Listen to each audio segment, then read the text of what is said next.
반갑습니다. 자, 오늘 이제 3월 강의가 시작됩니다.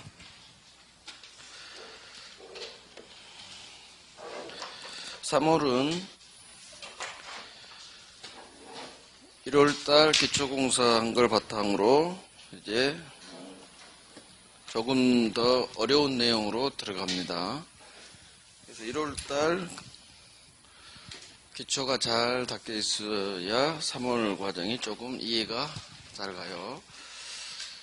그래서 3월 내용은 이제 대부분 판례도 많이 할 거고, 어느 정도 살짝 복잡해지고 살짝 어려워져요. 살짝 어려워져도 어차피 반복해서 훈련하면 되니까 잘 따라오면 됩니다. 3월 과정을 해야 점수가 나와요. 이쪽 내용을 하지 않으면 점수가 나오지 않습니다. 다시 이제 민법 총칙부터 갈게요. 총칙. 새로 오신 분 있나요? 1월달 강의 반드시 들으셔야 돼요. 오늘 돌아가셔서 1월달에 한 거 진도에 맞춰서 반드시 듣고 오셔야 돼요. 그렇지 않으면 조금 이해가 좀 안 될 거예요. 반드시 들으시기 바라요. 자, 민법 총칙, 법률행위 배웁니다. 법률행위. 법률행위. 계약이죠, 계약. 법률행위 필수 요소, 의사표시를 두 번째로 배우고요. 세 번째가 대리. 네 번째가 계약을 하면 유효가 돼야 되는데, 무효죠? 아무런 효력이 없습니다. 무효. 또는 유효인데 취소로 날려버립니다. 취소하면 처음부터 무효. 마지막으로 법률행위 계약하면서 조건이나 기한을 붙여요. 조건, 기한. 결국 민법 총칙은 법률행위를 배우는 동네고, 법률행위 유효가 아닌 무효 취소를 배워요. 그래서 처음부터 계속 무효. 그래서 문제 있는 법률행위를 배우는 거예요. 법률행위 전 단계가 살짝 보는 게 권리 변동이었죠. 권리가 변동, 발생, 변경, 소멸합니다. 취득이 가장 중요하죠. 그래서 소유권이라는 권리를 매매계약을 통해서 내가 소유권을 취득하죠. 취득. 자, 권리 변동이 일어나는 원인 두 개가 있죠. 하나는 법률행위, 하나는 법률 규정이에요. 법률행위 아닌 거. 그래서 권리 변동, 소유권 취득의 원인은 매매계약이 있고 상속이 있죠. 그게 대표적인 법률행위, 법률 규정이에요. 권리 변동이 일어나는 원인 두 가지 중 법률행위에 대해서 쭉 배우는 게 민법 총칙. 권리 변동은 딱 두 가지만 보는 거예요. 권리 변동의 세 가지 모습하고 권리 변동이 일어나는 원인. 기초에서 했어요. 취득, 원시 취득, 승계 취득, 뭐 그런 것 하시면 되고. 권리 변동이 일어나는 원인, 법률행위, 법률 규정, 의사표시가 필수 요소고, 의사표시 아닌 것들, 뭐 법률 사실이 있는데, 법률 규정을 이루는 법률 사실에서 가장 중요한 게 준법률행위라고 있어요. 법률행위 아닌데 법률행위 의사표시랑 비슷하다 해서 준자를 붙여요. 대표적인 게 최고예요. 최고는 물어보는 거라 의사표시가 아니에요. 하지만 비슷하죠. 그래서 의사의 통지라고 해요. 의사표시 아니니까 의사 통지란 말이 나오겠죠. 준법률행위. 그 정도만 하시면 되고, 어차피 5월에 다시 할 거예요. 제 요약집 통해서. 자, 법률행위로 바로 갑니다. 법률행위. 법률행위에서는 첫 번째, 법률행위의 종류. 두 번째, 법률행위의 성립요건, 효력요건. 세 번째가 법률행위의 목적. 네 번째가 법률행위 해석이에요. 이렇게 네 개를 배우는데 가장 중요한 게 법률행위 목적 같아요. 법률행위 목적은 확정할 수 있어야 되고 실현 가능해야 되고 강행법규, 적법, 법에 적합해야 됩니다. 적법해야 되고 사회적 타당성이 있어야 돼요. 그래서 계약 목적은 확정, 가능, 적법, 사회적 타당성이 있어라. 문제는 이게 안 된다는 얘기죠. 반대. 그러면 다 무효예요. 확정할 수 없다, 무효. 가능 반대말 불능이에요. 불능은 하고 싶어도 할 수가 없어요. 건물이 불타서 소유권을 넘겨주고 싶어도 넘겨줄 수가 없네요. 불능. 적법에서 단속 규정이란 말이 나와요. 강행법규 중 강행법규 위반하면 무효인데 단속만 될 뿐 이 법률행위 효력은 유효로 봐줘요. 그래서 강행법규 중 단속 규정 이게 시험에 나오고 자 이건 사회적 타당성이 없죠. 사회적 타당성이 없어. 두 개가 나옵니다. 반사회 법률행위, 불공정 법률행위, 공정하지 못한 법률행위. 불공정 법률행위도 반사회 해당돼요. 그걸 법이 조문으로 뒀을 뿐이에요. 그래서 반사회나 불공정이나 같은 동네예요. 목적 여기서 가장 중요한 게 당연히 반사회 불공정이에요. 반사회는 해마다 나오고요. 불공정은 2년에 한 번씩 나와요. 결국 법률행위 동네에서 한 문제에서 두 문제 나오는데 한 문제 나올 때도 많아요. 즉 법률행위 우리가 10문제나 나오는데 법률행위에 너무 몰입할 필요가 없다는 얘기가 한 문제밖에 안 나와요. 어디 있어? 반사회. 반사회밖에 안 나와요. 그 다음에 불공정. 이 두 개가 거의 나오고 반사회가 10년에 한 7번, 8번 나올 때 가끔 이제 쉬어요. 아우 힘들어. 매년 나오기 힘드니까 쉴 때 뭐가 나오느냐. 얘가 한번 나오고 이런 쪽, 이런 쪽.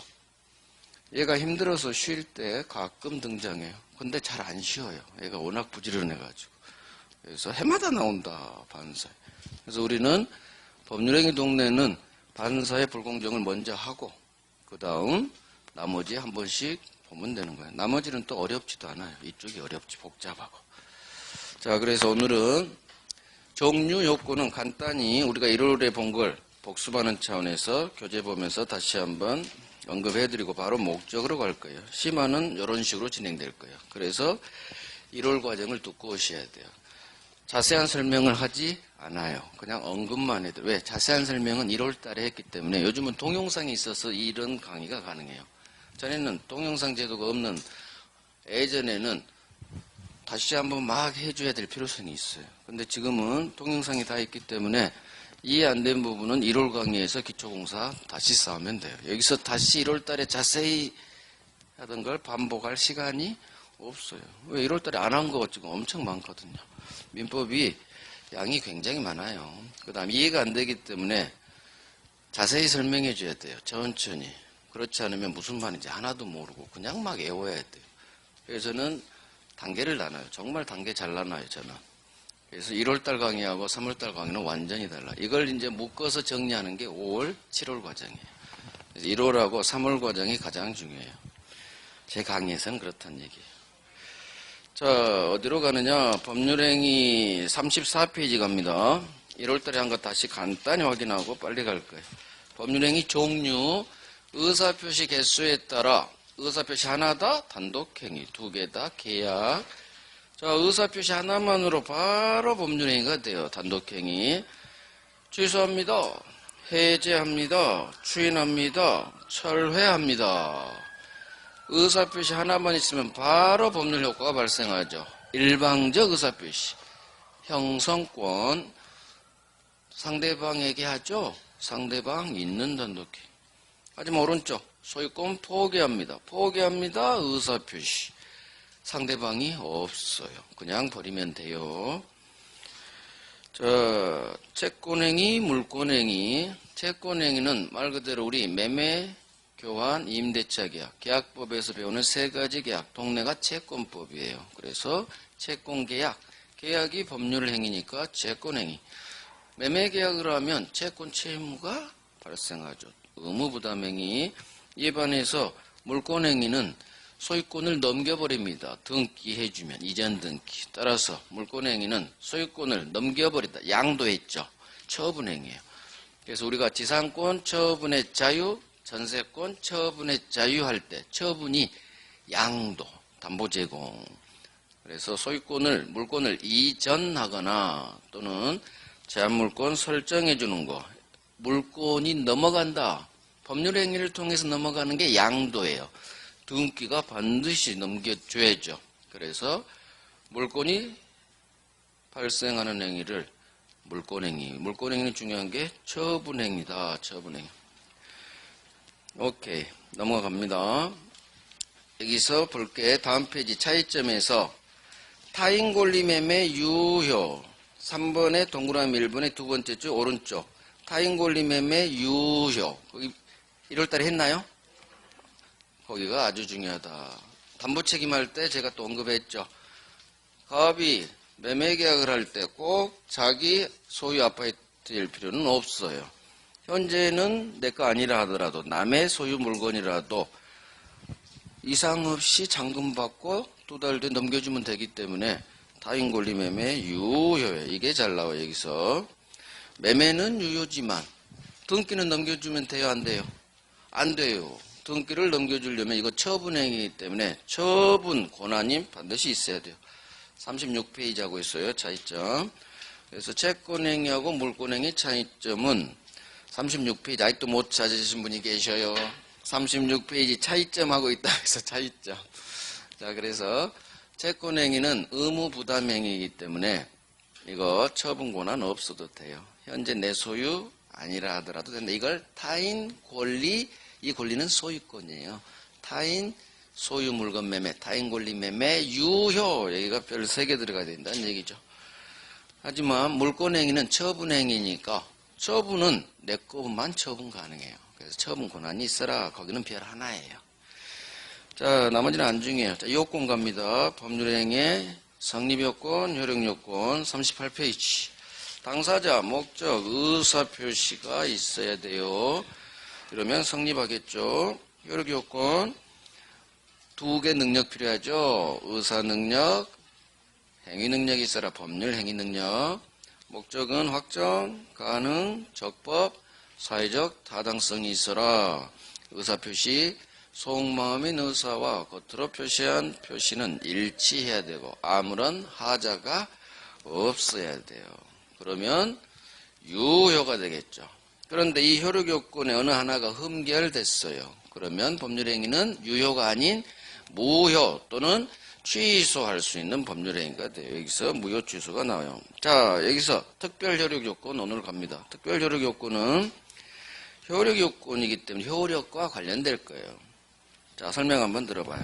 처음 한 것은 제가 또 설명을 해드려요. 갑이 을에게 대리권을 주겠죠. 병과 갑 아파트를 매매 계약을 할 거예요. 그러면 얘는 대리인인데 대리인이 한 매매 계약이 본인에게, 본인 갑에게 유효가 되기 위해서는 당연히 얘는 대리권이 있어야 돼요? 없어야 돼요?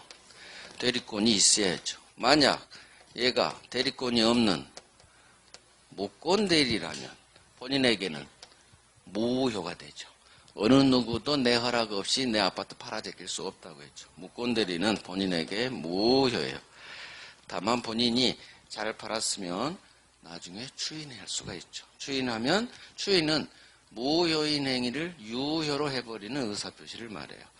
따라서 대리에 있어서 대리권이 있어야 유효가 되죠.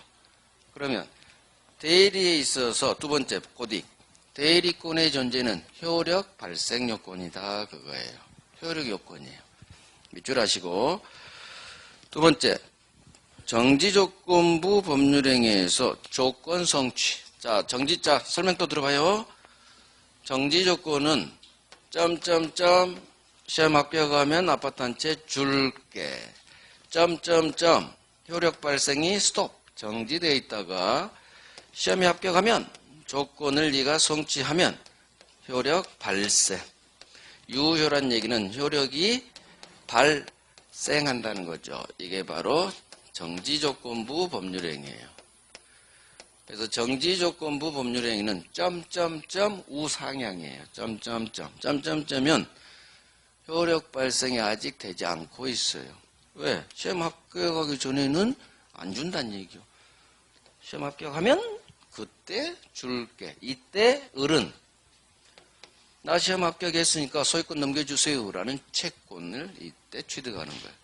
그래서 정지조건부에서 조건 성취해야 유효가 되니까 정지조건부에서 조건 성취는 효력 발생 요건이다 이거예요. 해제조건부에서는 유효 실선하다가 떨어져 버리죠. 해제 마찬가지. 다 조건부는 효력이 발생하거나 해제조건은 무효로 소멸하거나 결국 조건은 효력에 관한 요건이란 얘기예요. 우리 시험은 정지조건부가 나와요. 정지조건부에서 조건 성취는 효력 발생 요건이다.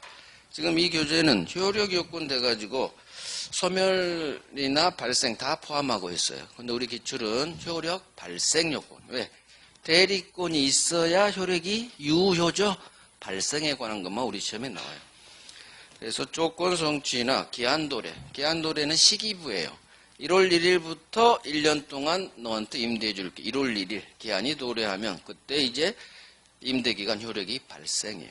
결국 대리권이 있어라, 조건 성취해라, 기한 도래는 효력 발생 요건이다. 그렇게 기억하시고 별 하나만 하세요. 이 독에. 자, 그 밑에 판례가 엄청 중요해요. 그 판례 한번 봅니다. 효력에 관한 요건, 효력 발생 요건하고 있어요. 효력 발생 요건. 자, 한번 봐봐요. 갑이 을에게 땅을 파는데 이 땅이 토지가 농사 짓는 농지예요. 갑이 을에게 농지 매매 계약을 했어요. 5월 1일 날. 그러면 토지 매매 계약을 했으니까 특별한 사정이 없으면 채권 채무가 발생할 거예요. 그래서 갑은 소유권을 넘겨줄 채무가 있고 을은 소유권 주세요라는 채권이 있을 거예요. 보통 부동산이니까 계약금 걸고 한 달 후 중도금 걸고 7월 1일 잔금 받으면서 등기 넘겨줄 거예요. 동시행 관계. 자, 갑과 을이 손잡고 등기소 왔어요. 그랬더니 등기소 직원이 하는 말이 농지를 취득할 수 있는 자격이 당신한테 있다는 것을 증명해주는 농지 취득 자격 증명서를 제출하세요. 그렇게 공무원이 얘기해요. 등기소 공무원이. 이게 뭔데요? 물어보니까 당신이 매수인이 농지를 취득할 수 있는 자격이 있는지 증명해주는 서류예요. 그런 거 있어요? 군청 가봐요. 군청 가면 떼어줘요. 시골이니까 군청이겠죠. 아, 그래요?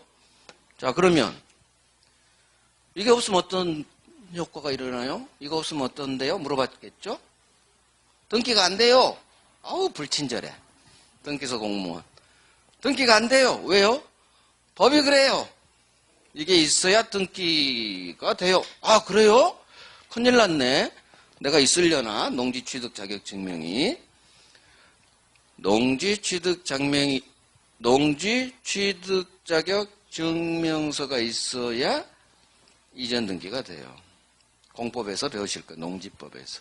자, 그러면 농지 매매 계약에서 농지 취득 자격 증명이 이 농지 매매 계약의 효력 발생 요건이냐? 자, 농지 매매에 있어서 등기할 때 반드시 필요하니 농지 취득 자격 증명이 이 농지 매매의 효력 발생 요건이냐 그거예요. 지금 무슨 말이냐? 농취증이 있어야 이 매매 계약이 유효가 되느냐 그거예요. 대리권이 있어야 유효가 되죠.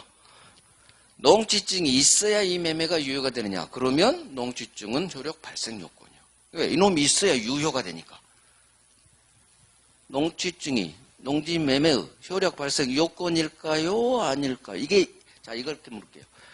농취증이 있어야 이 매매가 유효가 될까요? 농지증이 있어야 유효가 되나요? 아니요. 이미 유효했잖아. 계약체계라. 계약서 쓸 때 이미 농지매매는 효력이 발생했어요. 효력이 생겼으니까 소유권 이전 채무가 생겼고 이 채무 이행하려고 2달 뒤에 등기소한 거예요. 즉 무슨 얘기냐? 농지증은 등기할 때 필요한 서류이지 농지매매의 효력 발생 요건은 아니다 이거야. 아니다. 이미 계약서 쓴 2달 전에 유효 효력 발생해버렸어요. 그래서 농지 취득 자격 증명은 등기할 때 필요한 서류에 불과하지 이 농지 매매 계약의 효력을 발생하기 위한 요건은 아니다. 기출 4번 아주 잘 나와요. 그래서 거기 판례 봅니다. 농지 취득 자격 증명은 등기 칠 때 첨부 붙여야 될 서류이지 농지 매매의 세 번째 줄 농지 매매의 효력을 발생시키는 효력 발생 요건은 아니다. 아니다의 동그라미 빵. 우리 시험은 이해하고 외우고 결론이에요. 그래서 농지 취득 자격 증명은 거기 밑줄을 쳐야 돼. 등기 신청할 때 첨부해야 될 서류. 거기를 밑줄을 쳐야 돼. 그게 이유예요. 등기 칠 때 필요한 서류지 농지 매매 계약의 효력 발생 요건은 아니에요. 효력 발생 요건은 아니에요. 왜? 계약서 쓴 2달 전에 이미 농지 매매 계약은 효력이 발생했어요. 그죠? 농지증 없더라도 매매 계약은 유효해요. 단 등기가 안 되지. 그래서 농지 매매의 효력 발생 요건은 아니다. 제가 한 말이 이해가 안 가면 열심히 한 번은 머리를 굴려야 돼요. 이렇게 설명했는데도 이해가 안 가면 저는 어떻게 할 수가 없어요. 더 이상.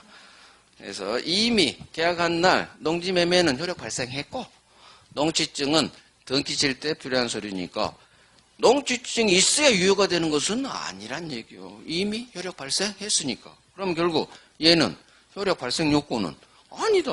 아니다. 이게 빨리 이해되신 분은 공부머리가 있는 거고 이게 어려워. 그러면은 쉽지 않아요. 더욱더 한번 노력해야 돼요. 여기 별 3개 들어가요. 그래서 농지증은 바로 결론 나버려요. 농지 취득 자격 증명은 농지 매매 효력 발생 요건이다 아니다 장난쳐요. 아니다로 끝나야 맞는 지문. 그래서 이미 계약서 쓴 날 농지 매매 계약은 효력이 발생했다 이미. 그런 식으로 이해하면서 외워야 돼요. 무조건 외우지 마시고. 자 이제 목적 갑니다. 목적 확정에서는 봤죠. 하나 시험 나올 거 딱 하나. 꼭 계약 당시 확정되어 있을 필요는 없다. 나중에라도 확정할 수 있는 방법과 기준만 정해져 있으면 된다. 그래서 1번하고 2번 같이 연결시켜 줬어요. 별 하나. 가능. 실현 가능해야 되는데 불능이죠. 자 오른쪽. 계약 체결 이건 중요하니까 다시 한번 설명해 드려요. 중요한 건 다시 한번 설명해 드려요. 자 또 흑판 보시고 갑이 자기 건물을 을에게 매매합니다. 5월 1일. 그런데 알고 보니까 이 건물이 계약 체결하기 전인 4월 1일 날 불타서 멸실해 버렸네요. 건물이 멸실하면 소유권도 소멸. 갑은 계약서는 썼는데 계약서를 썼으니까 특별한 사정이 없으면 유효가 될 거예요. 소유권 이전 채무가 발생할 거예요.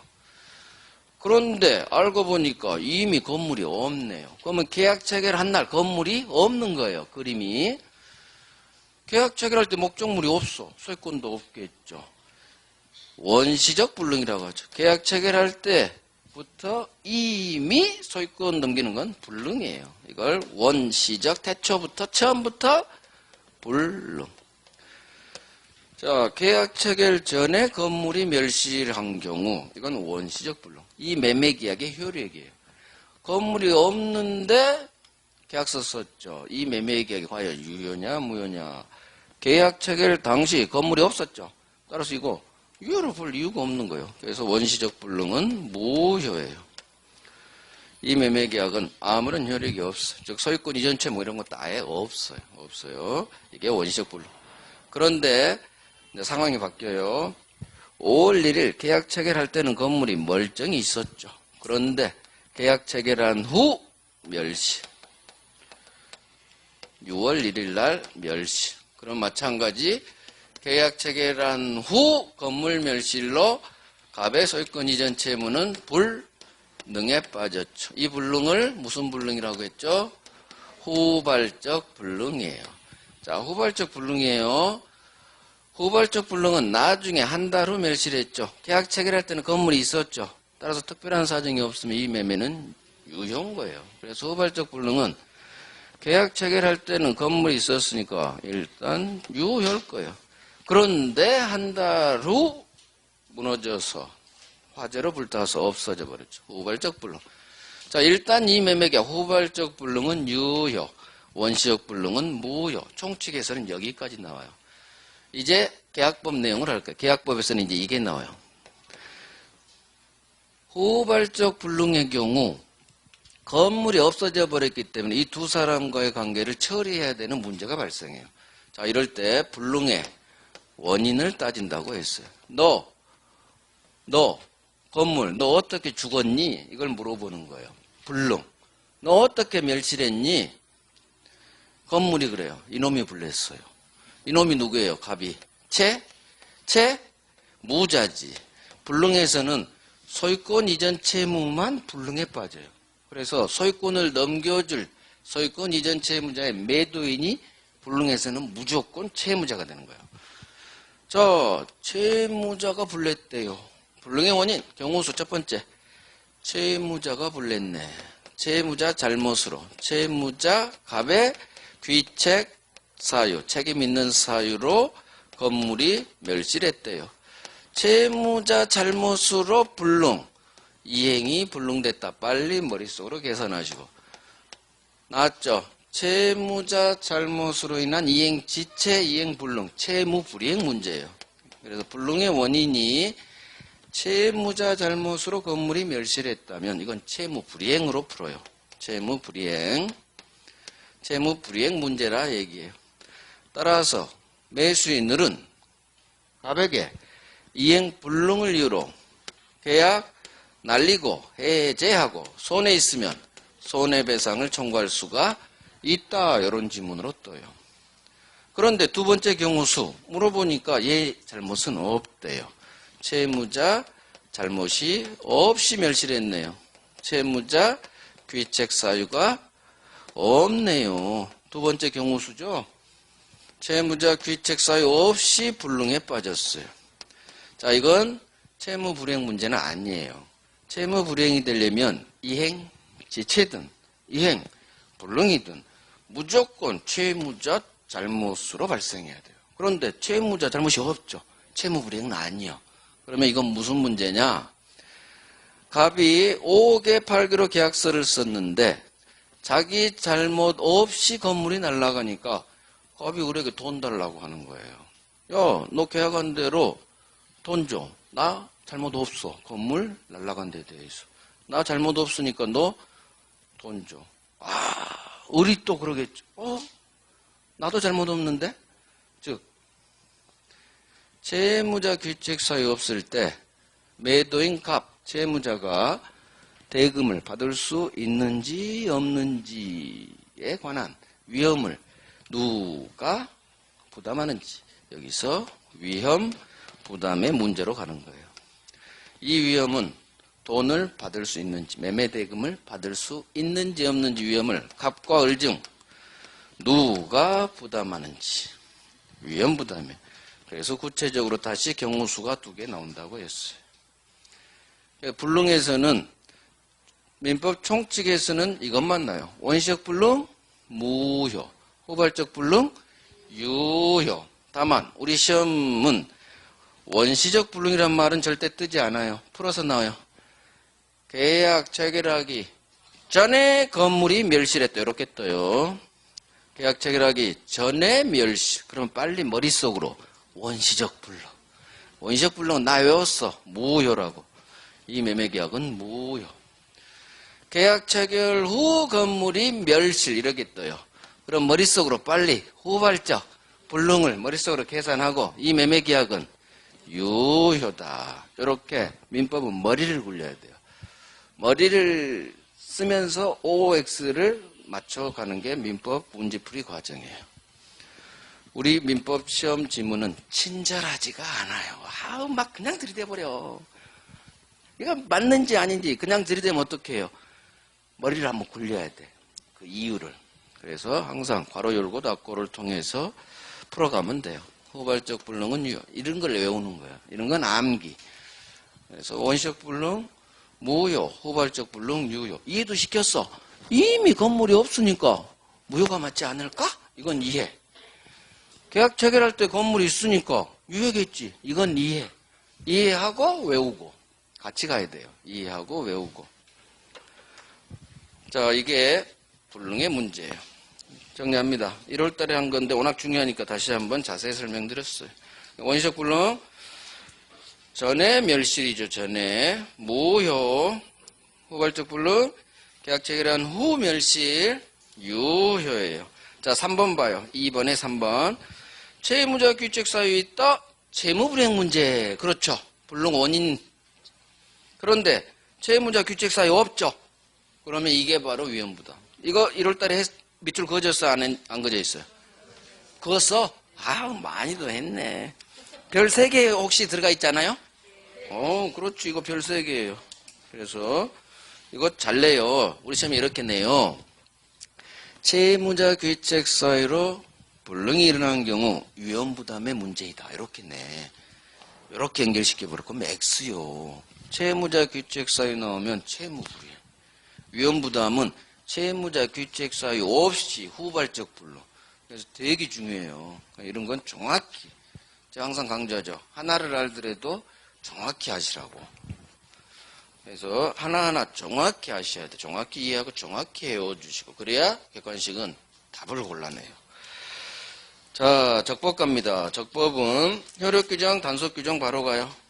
효력규정 이런 거 안 나와요. 단속규정만 나와요. 단속규정은 강행법규 위반했는데도 무효가 아니라 유효. 자, 중간생략등기 단속규정도 안 나온다겠어요. 이 4글자도. 중간생략등기 유효. 뭐가 음식 판매행위 유효. 중간생략등기만 한 4-5번 나왔어. 죽으라고 나와. 얘 유효다. 그러면 그 지문을 맞추는 거예요. 자, 이제 사회적 타당성, 반사회 갑니다. 드디어 이제 오늘 본론으로 왔어요. 반사회. 이제 여기서부터 시작이에요. 반사회. 선량한 풍속, 기타 사회질서에 위반한 법률행위는 효과 무효입니다. 자, 오늘 처음 오신 분들은 1월달 강의를 안 들어서 좀 벅찰 거예요. 지금 따라오기가. 별표도 지금 안 들어가 있고 책이 깨끗한 상태에서 지금 굉장히 진도가 빠르거든요. 반드시 1월달 들으셔야 돼요. 1월달 들으셔야지 3월 강의가 따라와요. 그래서 주말이나 시간 확보하셔서 꼭 들으셔야 돼요. 동영상. 동영상 올라와 있으니까. 동영상 들어야지. 그럼 어떻게 들으실 거예요? 타임머신 타고. 타임머신이 있나? 동영상. 동영상으로 들으셔야죠. 동영상으로 들으시면 돼요. 이제 반사회 법률행위 갑니다. 선량한 풍속, 기타 사회질서에 위반하죠. 거기 법조문이 있고요. 반사회는 어떤 법률행위가 선량한 풍속, 기타 사회질서에 위반했다 인정되면 나쁜 놈이죠. 반사회적 법률행위 무효예요. 우리 대법원이 반사회로 본 대법원 판례가 있고, 두 번째, 우리가 보기엔 나쁜 놈이요. 꼭 반사회 같아. 그런데 우리 대부분이 반사회 법률행위로 보지 않은 케이스. 이 2개가 시험에 가장 많이 나와요. 세 번째, 반사회의 효과. 이 법률행위 효력 인정하지 않습니다. 무효죠. 마지막으로 부동산 이중매매. 부동산 이중매매. 이중매매가 여기서 나와요. 반사회 동네에서. 반사회는 어느 하나 중요하지 않은 데가 없지만 가장 중요한 게 이 동네예요. 우리 대법원이 반사회로 본 케이스. 대법원이 반사회로 보지 않은 케이스. 그 다음 부동산 이중매매. 이 두 개를 잡으면 돼. 효과도 물론 중요한 거 있지만 여기에 비해서는 훨씬 덜 나와요. 이게 죽어라고 나온다 생각하면 해마다 얘가 나와요. 얘는 한 3, 4년에 한 번 정도. 이중매매는 지금 나온 지가 한 3년 넘었어요. 30일에 작년에 나올 수도 있다 제가 생각했는데 작년에 안 나왔어요. 그래서 3년이 넘었어. 그러면 올해 나올 가능성이 있어요. 저는 올해 나온다고 봐요. 이중매매. 결국 여기 잘 하시고 이중매매까지 잘 하시면 돼요. 자, 반사회로 본 대부분 판례 1월 달에 아주 많이 했어요. 첩계야, 나쁜 놈, 반사회. 항상 키워드로 하자겠어요. 공무원이 청탁, 돈 받았죠? 뇌물죄, 형사범죄가 되면 거의 반사회에 해당돼요. 공무원, 돈 받았네? 나쁜 놈, 반사회. 지금 반사회 하는 거예요, 반사회. 반사회로 본 대부분 판례. 다음, 중요하니까 다시 하는 거예요. 허위, 진술, 허위, 증언. 허위란 말이 붙었죠? 거짓 진술하면 안 되겠죠. 경찰서, 검찰 가서. 나쁜 놈, 반사회. 보험 사기, 보험금 나와요, 항상. 보험금, 부정취득 이런 말이 나와. 보험금을 부정하게 취득. 벌써 나쁜. 우리 시험 지문은 그 두 줄짜리 문장 속에 답이 있어요. 그걸 잘 골라내야 돼. 그걸 키워드 중심 단어라고 해요. 허위. 이따 동그라미 해드릴게. 보험금 부정취득했죠. 보험 사기꾼이네. 반사회. 그 다음 형사사건에서 받은 성공 보수약정 변호사가 하는 이건 주의해야 돼. 형사사건이에요. 그 다음 절대로 이혼하지 않겠다. 절대로 이혼하지 않겠다는 각서. 개인의 자유를 극도로 제한하니까 반사회. 그 다음 도박을 하고 도박자금 대여계약. 도박채무 변제약정. 도박이 나와요. 결국 얘들이 더 나쁜 놈이면 도박하면 안 되죠. 키워드. 도박? 반사회. 절대로 이혼 안 해? 각서 썼어? 근데 살다 보니까 개차반이야. 그럼 어떻게 해요? 이혼해야지. 이 각서는 무효. 반사회로 봐요. 형사사건. 형사사건에서만 반사회. 보험금 나오면 무조건 부정취득이 나와요. 보험금 부정취득. 허위. 공무원이 돈 받았겠죠. 대가가 나와요. 불륜계약이죠. 하면 안 되겠죠. 바람피면. 결국 단어 잡고 느낌 가지면 돼요. 이게 나쁜 짓거리가 아닌데요 라고 생각하는 사람이 있으면 그 사람이 비정상인 거예요. 우리 건전한 상식에 비춰봐서 얘들은 다 나쁜 놈들이에요. 반사회. 반사회로 보지 않은 거 1월달에 한 거 정리하는 거예요. 지금 강제집행을 면할 목적으로 짜갇힌 허위 근저당권 설정해. 허위 근저당. 통정 허위 표시. 의사 표시이기 때문에 반사회 아니에요. 통정 허위 의사 표시. 통정 허위 표시. 그 다음 법률행위 성립 과정에 강박이라는 불법적 방법 여러 딴 식으로 나와요. 강박도 의사표시. 의사표시는 절대 반사회로 보지 않아요. 그 다음 양도소득세. 양도소득세. 세금이죠. 세금은 절대 반사회로 보지 않아요. 이게 아마 왕별 들어갔을 거예요. 반사회냐 아니냐 해서 가장 많이 나온 게 첫 번째 허위 근저당. 이게 7번인가 8번 나왔어. 아우 단골 지문이야. 허위 근저당. 강제집행을 면할 목적으로 같이 나와요. 채권자가 내 아파트 경매 치려고 하니까 을하고 짜고 가짜 근저당을 해줘요. 그러면 어떤 현상이 벌어지는지 제가 설명했어요. 얘가 채가버려요. 을이. 그러니까 채권자는 하나도 못 받아. 그래서 재산 빼돌리는 작업이 허위 근저당이에요. 허위 근저당. 나쁜 놈이야. 근데도 반사회로 보지 않았어. 그래서 이거 대충 찍으면 여기로 가버려요. 동네가 반사에 해당된다고. 의사표시는 절대 반사로 하잖아. 왜? 통정의 표시 무효법 규정이 있잖아요. 그걸로 해결하라 이거예요. 자, 강박. 국가가 550 재산 헌납 사건 삥 뜯어서 사형시켜버릴 거야? 정의하게 했죠. 이것도 나쁜 놈이요. 근데 반사회로 보지 않았어. 의사표시. 그쪽에 취소할 수 있다. 따로 규정이 있으니까. 의사표시. 두 번째 동네에서 놓으세요. 그쪽에서 해결하세요. 첫 번째 동네인 법률행위 반사회로 보지 않겠다. 이거예요. 우리 동네로 끌고 오지 않겠다. 그쪽 동네 무효가 있고 취소가 있네.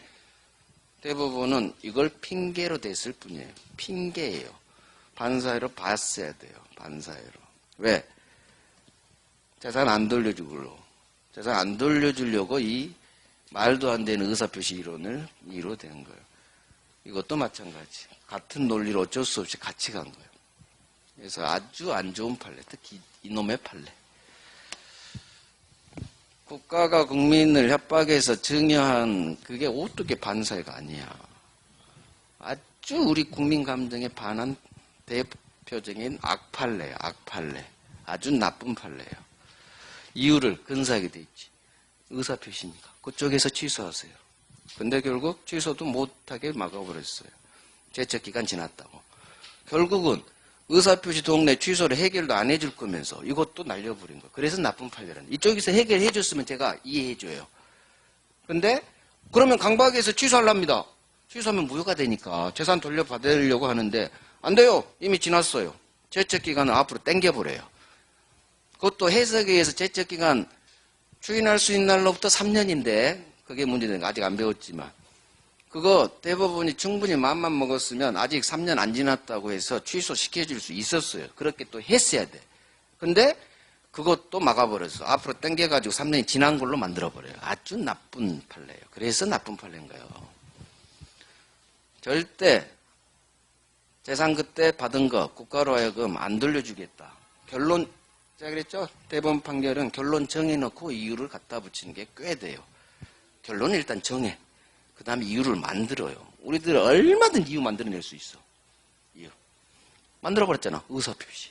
의사표시.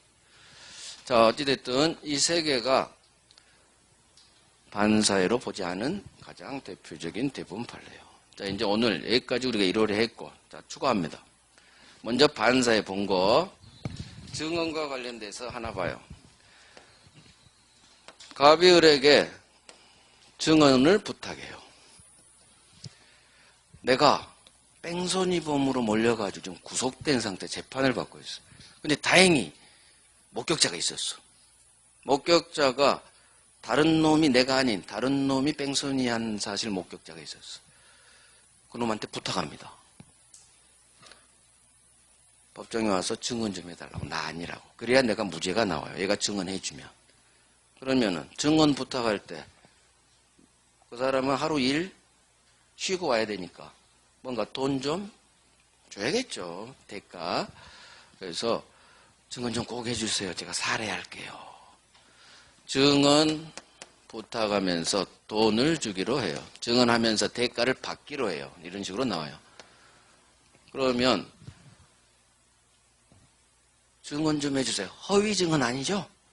제발 목격한 대로 사실대로 증언 좀 해줄 대신 어느 정도 살해해드릴게요. 이거 반사회 아니에요.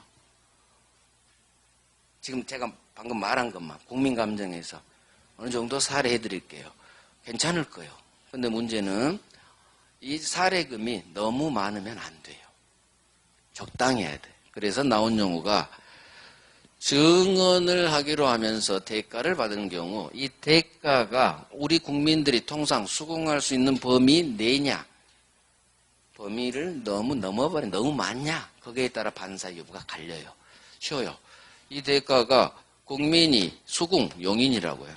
말이 어렵죠. 용인할 수 있는 범위 내라면 반사회 아니에요. 괜찮죠.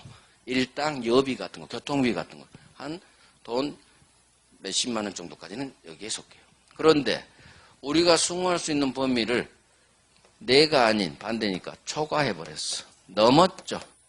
넘는 즉 꼭 증언해 주세요. 1억 드릴게요. 제발 부탁. 내가 돈 많으면 나 1억 주겠어. 진짜 그죠? 아니 여러분 구속 안 당해봐서 몰라요. 구속돼 봐봐. 얼마나 그게 힘든지, 교도소가. 내가 돈이 있다면 1억 줘서라도 증언 좀 하게 해달라고. 왜? 거짓 증언이 아니잖아요. 1억이라도 줄 거예요. 근데 좀 넘죠. 1억은 좀 크죠? 이거 반사해라 봐버려요.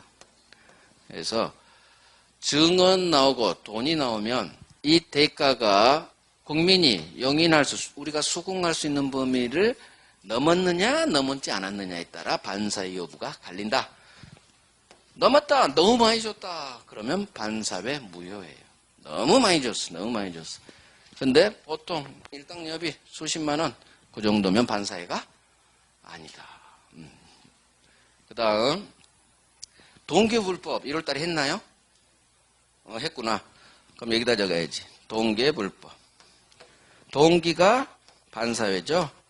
동기가 반사회. 그러면 도박장 운영하기 위해서 임대창 사건이죠. 이 동기가 마음속에 있으면 절대 법률행위에는 영향을 미치지가 않아요. 하지만 사장님 저 하우스 할 거예요. 놀러 오세요.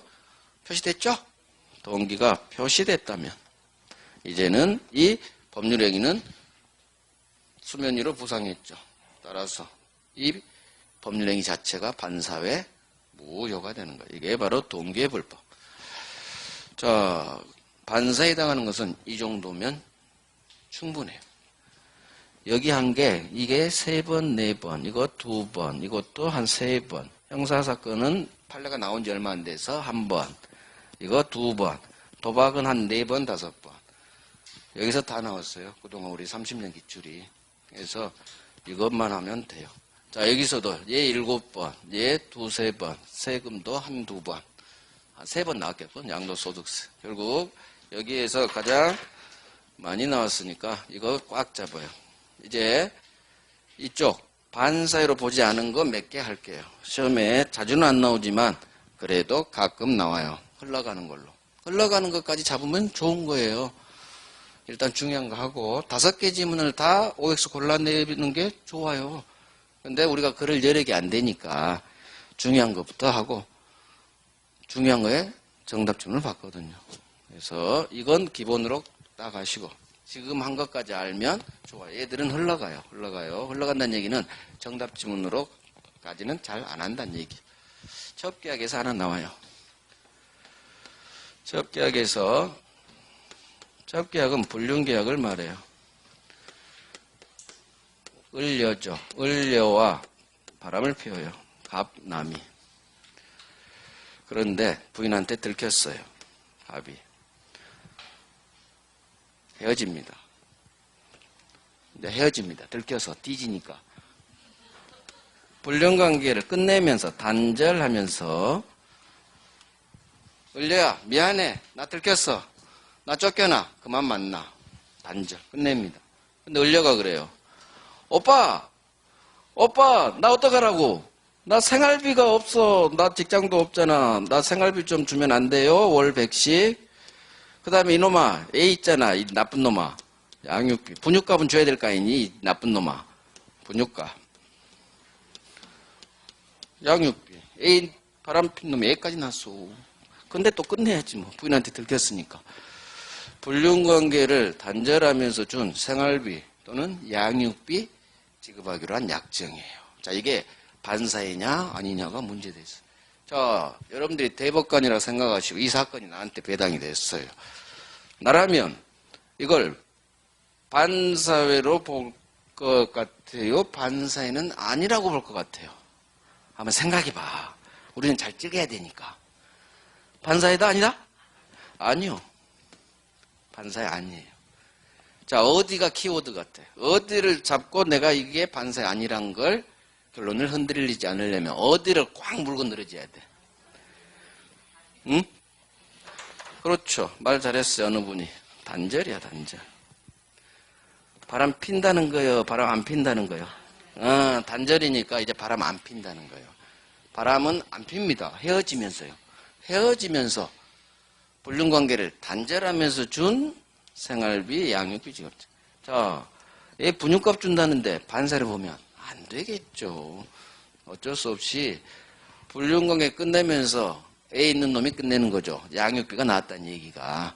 양육비 하면 분유값 생각하세요. 아, 끝내면서 애가 있어서 분유값 좀 얼마 주기로 했구나. 이거 반사회로는 보지 않았겠구나. 대법관이. 내 마음이 대법관 마음 같은 판례예요. 이건 판결 잘한 거예요. 키워드는 단절. 아, 바람 안 핀다는 거구나. 끝냈구나. 끝냈으니까 반사회? 아니다. 요렇게 가보면 단절 잡고 반사회 아니야. 단절 잡고. 아, 불륜관계 단절? 끝내는 거군. 바람 안 피는 거군. 바람 안 피니까 반사회 아니다. 요렇게. 그 다음에 어디서 나오느냐. 형사사건만 반사회고 민사사건에서 성공보수약정은 반사회가 아니에요. 형사사건만 정관이유가 작동해요. 구속, 그 다음에 집행유예. 민사사건은 정관이 작동이 안 돼요. 정관이 작동 안 돼. 왜? 법리대로 판결이 떨어져요. 형사사건은 구속할지 말지, 실형 때릴지, 집행유예 때릴지 판사 마음이에요.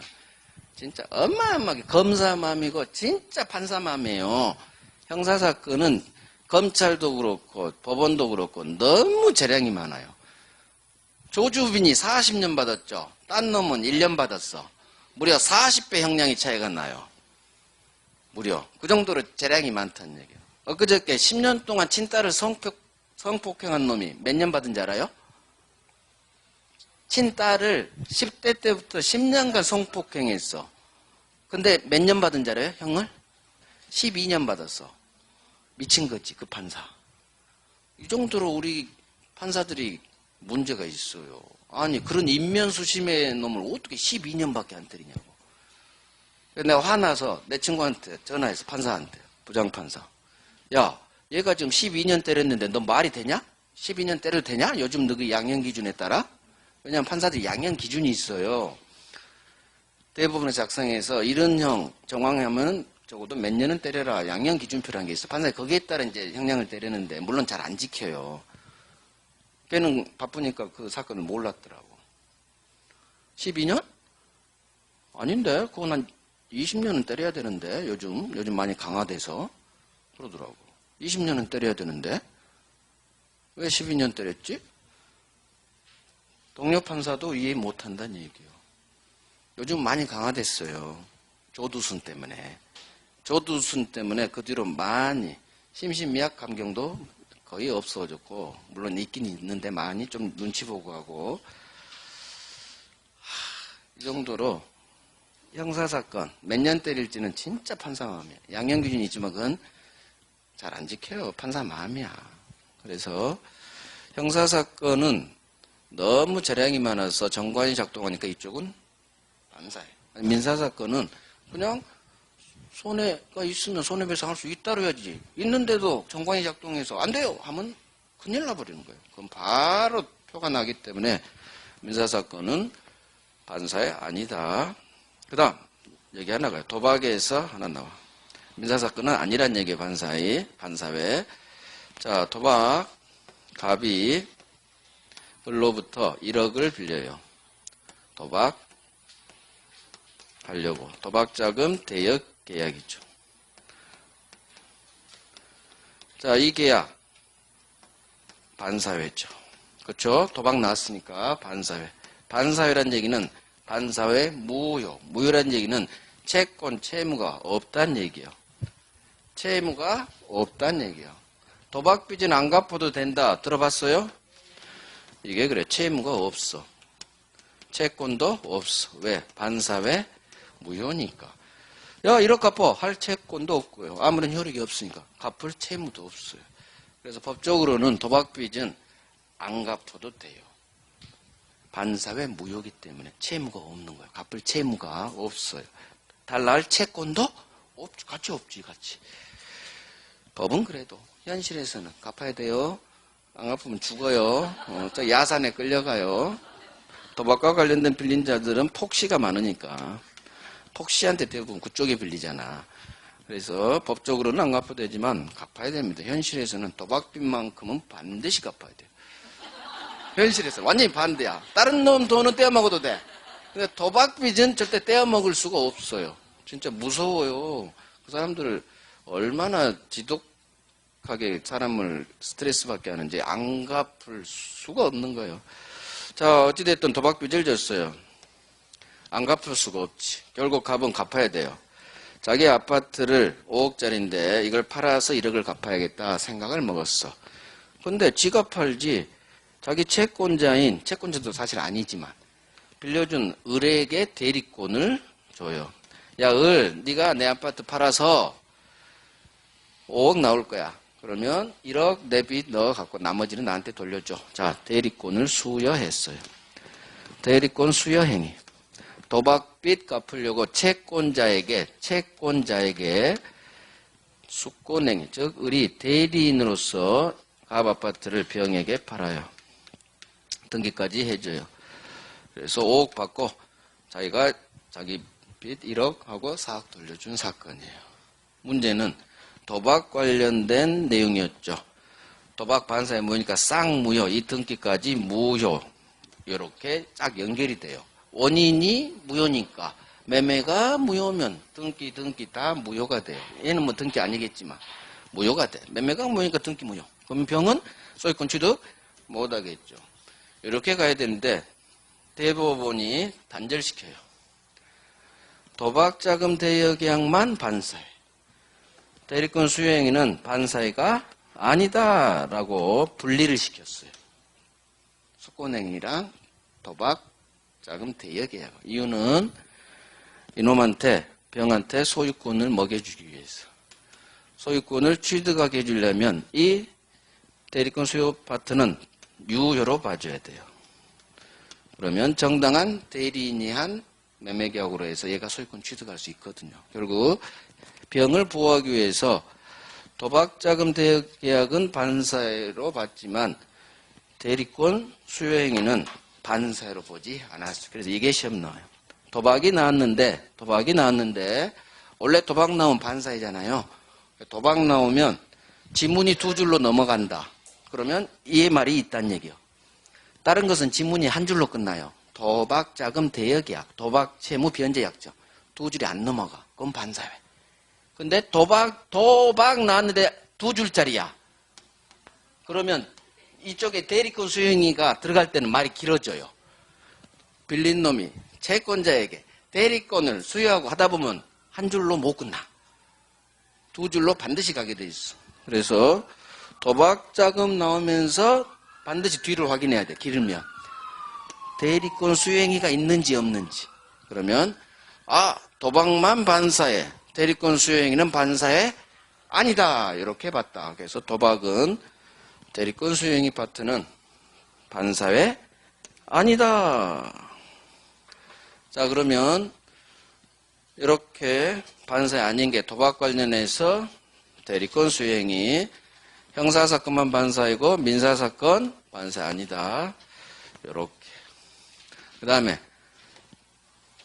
증언하라고 부탁하면서 돈 줬는데 통상 수긍할 수 있는 범위 내다. 우리가 그 정도는 뭐 일당예비 정도면 반사회 아니다. 이해가시죠?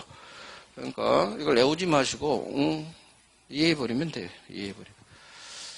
그래요. 지금 하나만 더요. 비자금 소극적 은닉. 노태우 사건이에요. 비자금을 은닉했어요. 자, 비자금 조성은 반사에 맞아요. 하지만 비자금을 맡겼거든요. 그때 쌍용 최 누군가한테 비자금을 법적으로 임치라고 해요. 임치 맡겼어. 수천억을 자기 이름으로 못하니까 재벌한테 맡겼어요. 네가 좀 갖고 있으라고. 비자금을 은닉한 이 법률행 임치계약이 반사회냐 아니냐. 자, 비자금 하면 만들면 안 되죠. 따라서 이거 반사회 같아. 근데 문제는 임치계약을 이걸 반사를 만들면 안 돼요. 그런 사정이 있었어 사실은. 결국 반사회 아닌데 반사회 아니라고 보기 위해서 대부분이 말을 또 만들어요. 비자금을 소극적으로 은닉했다. 이 소극적이라는 말을 넣어요. 비자금을 소극적으로 은닉한 행위. 반사회, 느낌이 반사회 같아, 반사회 아닌 것 같아요. 소극적이 들어가 버리니까 반사회가 아닌 거예요.